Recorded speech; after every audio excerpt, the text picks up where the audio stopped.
영주권 취득 후에는 세무보고서를 미국 시민과 똑같이 세무보고를 해야 되기 때문에 이 부분에 대해서는 전문 회계사님과 상담하시는 게 굉장히 중요합니다.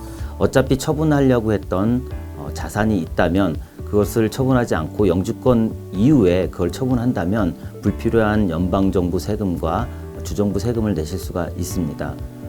또한 해외 금융 신고와 사업체 신고가 있기 때문에 어차피 처분하려고 했던 그러한 자산과 사업체가 있다면 영주권 전에 처분하시는 것이 날 수도 있습니다.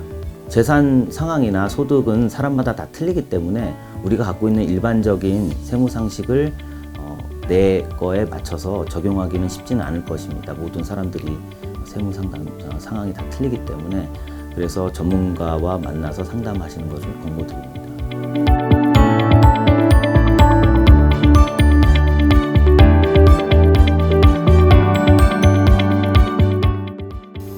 가장 먼저 아셔야 되는 것은 영주권 취득 후부터는 미국 시민과 동일한 세무보고를 해야 된다는 것입니다. 영주권자를 포함한 세법상 미국인은 전 세계 소득을 미국에 세무보고를 해야 된다는 것입니다.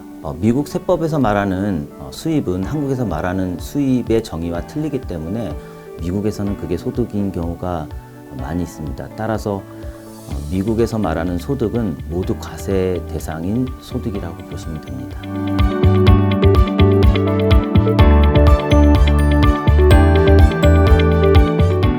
미국에서는 세무보고를 연방정부와 주정부의 두 곳에 하신다고 생각하시면 됩니다. 그래서 한국에 낸 세금은 연방정부에서 세금 감면을 해주기 때문에 세금이 이중과세가 아니라고 생각하시면 되고요. 대신에 주정부에 대해서는 세금을 내셔야 됩니다. 연방정부에만 세금 감면이 있기 때문에 주정부에 대해서는 따로 세금을 내시기 바랍니다. 개념을 좀 이해하기 어려울 텐데 예를 한번 들어보겠습니다.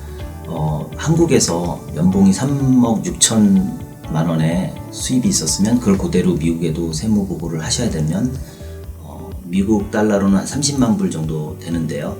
한국에 세금을 20% 내셨고 미국에 계산해 보니까 그 세금이 22%였으면 미국은 22%의 세율이 있고 한국에 20%를 내셨기 때문에 미국에 2%의 세금을 더 내셔야 됩니다. 연방정부에 한해서고요. 반대로 한국에는 20%의 세금을 냈는데 미국 세율이 18%라면 추가로 내셔야 되는 세금이 없겠습니다. 대신에 해당 주정부에서는 세금을 추가로 주정부 텍스 세율대로 세금을 내셔야겠습니다.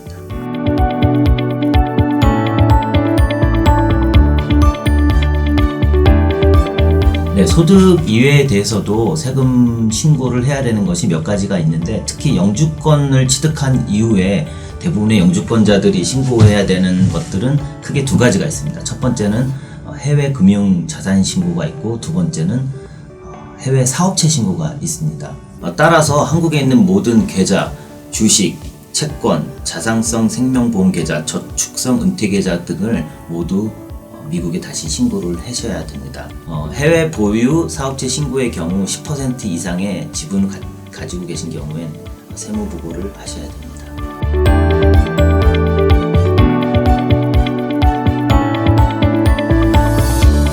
많은 분들이 영주권자가 되면 세무보고를 어떻게 해야 되는지 가장 질문을 많이 하십니다. 세법이 너무 다양하고 복잡하기 때문에 개인 상황에 맞춰서 어떻게 정확하게 답변을 드리실 수는 없지만 가장 중요한 것은 영주권자 이후부터는 미국 시민권자와 세금 보고를 동일하게 해야 된다는 것입니다. 그래서 영주권을 따시기 전에 지금 현업에서 활발히 활동하시고 이런 케이스를 많이 다룬 이민 전문 회계사님들과 상담을 꼭 받으시는 게 가장 중요한 일이라고 생각합니다.